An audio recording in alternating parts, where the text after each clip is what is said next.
Welcome to football Alchemist. അപ്പോൾ നമുക്ക് discuss ചെയ്യാനുള്ളത് മാഞ്ചസ്റ്റർ സിറ്റി വേഴ്സസ് ചെൽസി മാച്ചിനെ കുറിച്ചാണ്. അപ്പോൾ ഈ ഒരു വീക്കെൻഡിൽ നമ്മളെല്ലാവരും വെയിറ്റ് ചെയ്ത ഒരു ബ്ലോക്ക് ബസ്റ്റർ ഫിക്സ്ചറായിരുന്നു അത്. അപ്പോൾ രണ്ട് ടീമിൻ്റെ അവസ്ഥ നമുക്കറിയാം. രണ്ട് ടീമും പരിതാപകരമായിട്ടുള്ളൊരു സിറ്റുവേഷനിലൂടെയാണ് കടന്നു പോകുന്നത്. മാഞ്ചസ്റ്റർ സിറ്റി ആണെങ്കിലും ചെൽസി ആണെങ്കിലും. ചെൽസി തുടക്കത്തിൽ ടൈറ്റിൽ ഫേവറേറ്റ്സ് ആവുമെന്നൊക്കെ നമ്മളെല്ലാവരും കണക്ക് കൂട്ടിയെങ്കിലും നിലവിൽ ഒരു ടോപ്പ് 4 താഴോട്ട് പോകുന്നൊരവസ്ഥയാണ് നമ്മൾ കണ്ടുകൊണ്ടിരിക്കുന്നത്. അതുപോലെ സിറ്റി അവരുടെ സമീപകാല ചരിത്രത്തിൽ തന്നെ ഏറ്റവും മോശം ഫോമിൽ നിന്ന് പതുക്കെ കരകയറി വരാൻ ശ്രമിക്കുന്നേ ഉള്ളൂ. അവർക്ക് ഒരുപാട് മിസ്റ്റേക്കുകൾ പറ്റി. ആ മിസ്റ്റേക്കൊക്കെ ദൂരീകരിക്കുന്ന രീതിയിലുള്ള ട്രാൻസ്ഫേഴ്സ് അവർ നടത്തി.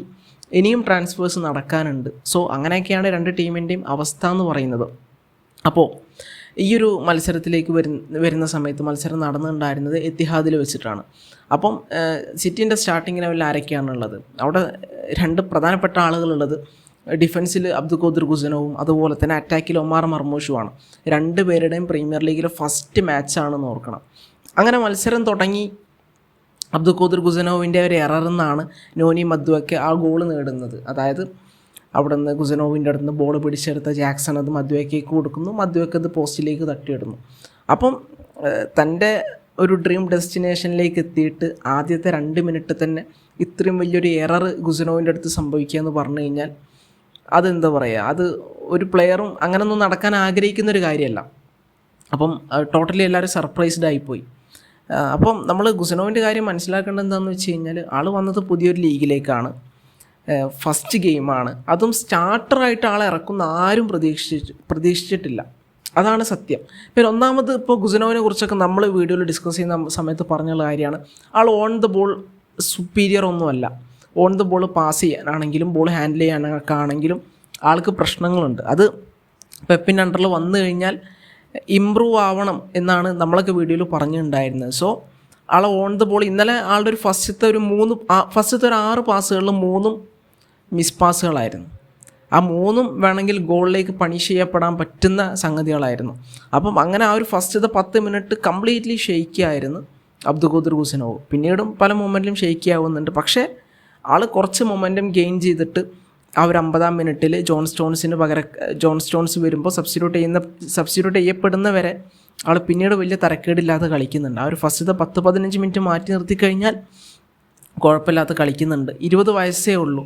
ഡെബ്യൂ മാച്ചായിരുന്നു. അതും ലീഗ് 1 നിന്ന് പ്രീമിയർ ലീഗിലേക്കാണ് എത്തുന്നത്. ഫേസ് ചെയ്തത് ചെൽസിനെയാണ്. അറിയാലോ, ഈ ജാക്സൻ്റെ പ്രസ്സിങ്ങിനെ കുറിച്ചൊക്കെ നമുക്കറിയാം. സോ ആളെ മൊമെൻറ്റിൽ ഫെയിലിയർ ആയിപ്പോയി. പക്ഷേ അപാര പൊട്ടൻഷ്യലുള്ള പ്ലെയറാണ്. എനിവേ ലെറ്റ്സ് സീ ആളുടെ അപ്കമിങ് മാച്ചസ് എങ്ങനെ ആയിരിക്കുന്നു. സിറ്റി ഫാൻസൊക്കെ അദ്ദേഹത്തിന് കാര്യമായിട്ട് ബാക്ക് ചെയ്യുന്നുണ്ട് ആൻഡ് ഹി ഡിസേർവ്സ് ദാറ്റ്. പിന്നെ നമ്മൾ നോക്കുന്ന സമയത്ത് ഫസ്റ്റത്തെ ഒരു 10-15 മിനിറ്റിൽ ചെൽസി വാസ് സൂപ്പർ. ചെൽസീൻ്റെ പ്രസ്സിങ്, അവർ ബെർണാഡോ സിൽവൻ്റെ അടുത്ത് ബോൾ വിൻ ചെയ്യുന്നു, കൊവാസിച്ചിൻ്റെ അടുത്ത് ബോൾ വിൻ ചെയ്യുന്നു. അവർ മിഡ്ഫീൽഡിൽ കൃത്യമായിട്ടുള്ള ഇൻ്റർസെപ്ഷൻസും കാര്യങ്ങളൊക്കെ നടത്തുന്നുണ്ട്. കായ്സഡോ നിരന്തരം ബോളുമായിട്ട് മുന്നോട്ട് വരുന്നു. പാൾമറിൻ്റെ കാലിൽ ബോൾ ഉണ്ടായിരുന്നു, മാത്വേക്കിൻ്റെ കാലിൽ ബോൾ ഉണ്ടായിരുന്നു. അപ്പോൾ ഇവരൊക്കെ കൂടി ജാക്സണ് കുറേ ബോൾ എത്തിച്ചു കൊടുക്കുന്നു. ഈ ജാക്സൺ ബോൾ കിട്ടിയിട്ട് ജാക്സൺ എന്താ ചെയ്യുന്നത് എനിക്ക് മനസ്സിലാവുന്നില്ല. ഒന്നെങ്കിൽ ജാക്സൺ ഓൺ ടൈമിൽ ഷോട്ട് എടുക്കണം, അല്ലെങ്കിൽ ജാക്സൺ ഓൺ ടൈമിൽ പാസ് കൊടുക്കണം. ഇത് രണ്ടും ചെയ്യാതെ ബോൾ വെച്ച് തിത്തേത്തൊക്കെ കളിച്ച് നിൽക്കുമ്പോഴേക്കും, എന്നിട്ട് ആ ഒരു തിത്തേത്തൊക്കെ കഴിഞ്ഞിട്ട് പാസ് കൊടുക്കുക അല്ലെങ്കിൽ ഷോട്ട് എടുക്കുമ്പോഴേക്കും അവിടെ ടൈം കഴിഞ്ഞു. കളിക്കുന്ന സിറ്റിക്കെതിരാണ്. ഗോൾ കീപ്പർ അവിടേക്ക് എത്തും, അവിടേക്ക് ഈ പറഞ്ഞ പോലെ ഗുസനോവ് എത്തും, അവിടേക്ക് അക്കാഞ്ചി എത്തും, സാർവകാല മനുഷ്യന്മാരും എത്തും. സോ മൂപ്പരിങ്ങനെ കളിക്കുന്ന സമയം കൊണ്ട് ഗോളിനുള്ള അവസരമാണ് പലപ്പോഴും ചെൽസിക്ക് നഷ്ടപ്പെട്ടത്. ഫസ്റ്റ് 10-15 മിനിറ്റിൽ എനിക്ക് തോന്നുന്നു 2-3 ഗോൾ അടിക്കാനുള്ള ഓപ്പർച്യൂണിറ്റീസ് അവിടെ കിട്ടുന്നുണ്ട്. ഈ ഓപ്പർച്യൂണിറ്റീസൊക്കെ പോസ്റ്റിന് മുന്നിൽ കാലിൽ നിൽക്കുന്നത് ജാക്സൻ്റെ കാലിലാണ്. ജാക്സൻ്റെ കാലിൽ നിന്ന് ഒരു റൈറ്റായിട്ടുള്ള പാസോ റൈറ്റായിട്ടുള്ള ഷോട്ടുമാണ് വരേണ്ടത്. പക്ഷേ അത് ജാക്സന് കൊടുക്കാൻ പറ്റുന്നില്ല. ആൻഡ് ആളൊരു ഫെയിലിയറായി മാറിക്കൊണ്ടിരിക്കുകയാണ്. എത്ര മാച്ചായി? എന്താണ് ചെൽസി മാനേജ്മെൻറ്റ് ജാക്സണെ ഇനിയും ഈ ടീമിൽ വെച്ച് പൊറപ്പിച്ചുകൊണ്ട് എന്താണ് ഉദ്ദേശിക്കുന്നത്? ആ ടീമിൽ നിന്ന് പറഞ്ഞു വിടണം എന്നല്ല ഞാൻ പറയുന്നത്. നിങ്ങൾക്കൊരു എലീറ്റ് സ്ട്രൈക്കർ വേണ്ടേ? നിങ്ങൾക്ക് അംബീഷൻസ് ഇല്ലേ? നിങ്ങൾക്ക് ഒരു പ്രീമിയർ ലീഗ് അടിക്കണം എന്നുള്ള ആഗ്രഹമില്ലേ? ആ ആഗ്രഹം ഉണ്ടെങ്കിൽ നിങ്ങൾ ഈ ഒരു സ്ട്രൈക്കറെയാണോ ടീമിൽ കൊണ്ടുവന്ന് നിർത്തേണ്ടത്?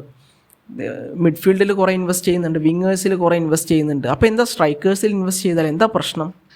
അതോ ചില മാനേജർമാരിൽ നമ്മളിങ്ങനെ പറയും 5 കൊല്ലം ഈ മാനേജർ വിശ്വസിക്കാം, 3 കൊല്ലം ഈ മാനേജർ വിശ്വസിക്കാം, 2 കൊല്ലം ഈ മാനേജർ വിശ്വസിക്കാം. അതേപോലെ നിങ്ങളിങ്ങൊരു 10 കൊല്ലത്തേക്ക് ജാക്സണെ മാത്രം കണ്ട് നിൽക്കുകയാണോ? അല്ല, ഒരു സ്ട്രൈക്കറുടെ പേരിൽ നിങ്ങളൊരു ലിങ്ക് പോലും കേൾക്കുന്നില്ലേ? ആ ഡുസാൻ വ്ളാഹോവിച്ചിൻ്റെ പേരിൽ വരെ ലിങ്ക് എങ്കിലും കേട്ടത് ആഴ്സണലിലും എല്ലാം. അപ്പോൾ ഒരു സ്ട്രൈക്കർ നിങ്ങൾക്ക് വേണ്ടേ? എനിക്കൊന്നും മനസ്സിലാവുന്നില്ല. അപ്പം ഏറ്റവും മുന്നിലാരാ? ഏറ്റവും മുന്നിലൊരു ജാക്സൺ, ഏറ്റവും ബാക്കിലൊരു റോബർട്ട് സാഞ്ചസ്. രണ്ടാളും ബ്ലണ്ടർ കാണിച്ചിട്ട് ഈ ടീമിൻ്റെ ഗ്രാഫ് വല്ലാണ്ട് താഴ്ത്തി കളയാം. ബാക്കി എല്ലാവരും നൈസായിട്ട് കളിച്ചു എന്നല്ല പറയുന്നത്, എല്ലാവരും മോശമായിരുന്നു.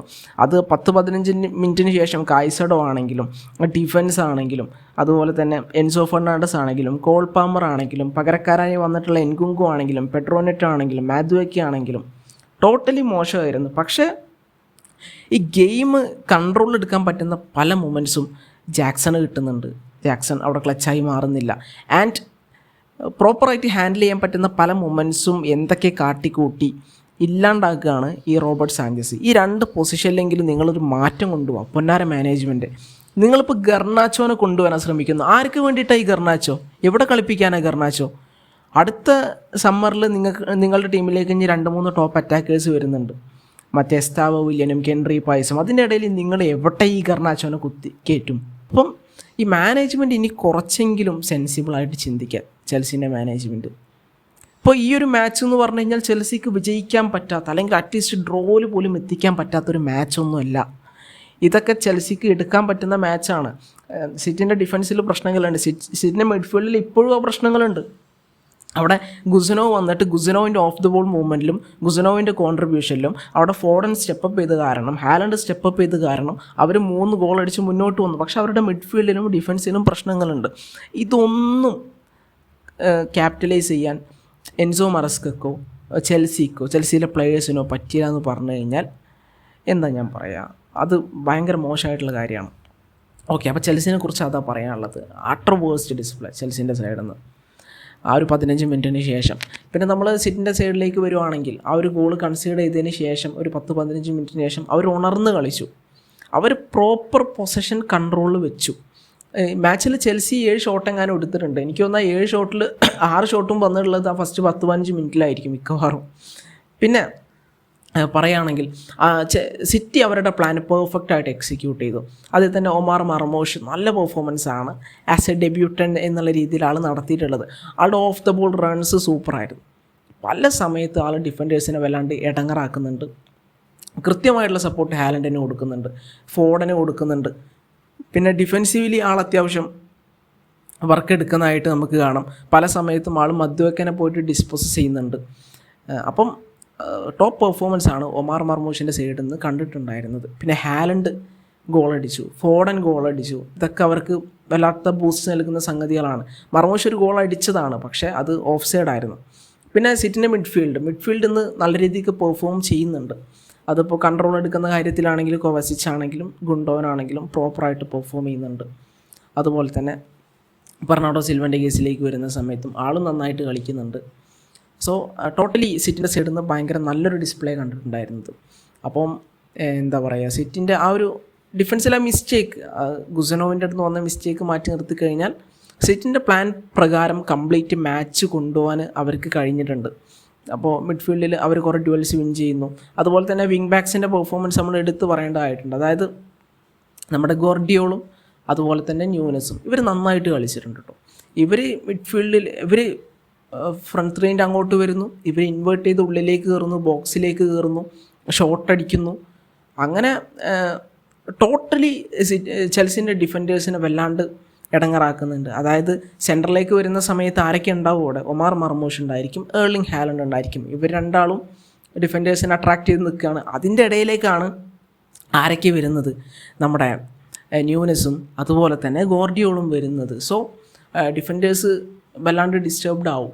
അപ്പം അങ്ങനെയൊക്കെ തന്നെയാണ് അവർ ആ ഗോൾ നേടിയിട്ടുള്ളത്. ഒരു ബ്രില്യൻ ഡിസ്പ്ലേ ആണ് അവരുടെ സൈഡിൽ നിന്ന് കണ്ടിട്ടുണ്ടായിരുന്നത്. ചാൻസ് മുതലാക്കുമായിരുന്നെങ്കിൽ നമ്മുടെ ഗോർഡിയോൾ ഗോള് 4-ലേക്കോ 5-ലേക്കോ പോയേനെ എന്നുള്ളതാണ് മറ്റൊരു വസ്തുത.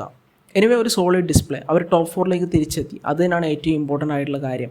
അപ്പോൾ എനിക്ക് തോന്നുന്നു ഒരു നമ്പർ 6-നെ കൂടി ഈ വിൻഡോയിൽ സിറ്റി കൊണ്ടുവരണം. ഒരു നമ്പർ 6-നെ കൂടി കൊണ്ടുവന്നു കഴിഞ്ഞാൽ കുറേ കൂടി മിഡ്ഫീൽഡിൽ അവരുടെ കാര്യങ്ങൾ ബെറ്റർ ആവാൻ സാധ്യതയുണ്ട്. മിഡ്ഫീൽഡിൽ ഒരുപാട് പ്രശ്നങ്ങളുണ്ട്. ആ ഒരു 10-15 മിനിറ്റിൽ നമ്മൾ തെളിവായിട്ട് കണ്ടതാണ്. അത് ചെൽസി ക്യാപിറ്റൽ ചെയ്തില്ലാന്ന് വെച്ചിട്ട് ഇനിയിപ്പോൾ ഫ്യൂച്ചറിൽ ബോൺമൗത്തിനൊക്കെ എതിരെ കളിക്കാൻ പോകുന്ന സമയത്ത് ബോൺമൗത്തൊക്കെ ചിലപ്പോൾ മേടി വിടാനുള്ള സാധ്യതയുണ്ട്. ഓക്കെ, അപ്പോൾ അതാണ്. അപ്പോൾ എന്തായാലും ലെറ്റ് സി അപ്കമിങ് മാച്ചസിൽ സിറ്റി എങ്ങനെ പെർഫോം ചെയ്യും, ചെൽസി എങ്ങനെ പെർഫോം ചെയ്യും, അതുപോലെ തന്നെ സിറ്റിയിലേക്ക് ഇനി പുതിയതായിട്ട് ആര് വരും എന്നുള്ളതൊക്കെ നമ്മൾ വെയിറ്റ് ചെയ്ത് കാണേണ്ട സംഗതികളാണ്. എനിവേ സൈനിങ് അവർ 3 ഒതുക്കുന്നില്ല എന്നാണ് കേട്ടത്. അപ്പോൾ നിങ്ങളുടെ ഒപ്പീനിയൻസൊക്കെ എന്തായാലും കമൻറ്റ് സെക്ഷനിൽ പറയാം. മറ്റൊരു വീഡിയോ ആയിട്ട് വീണ്ടും കാണാം. Thank you.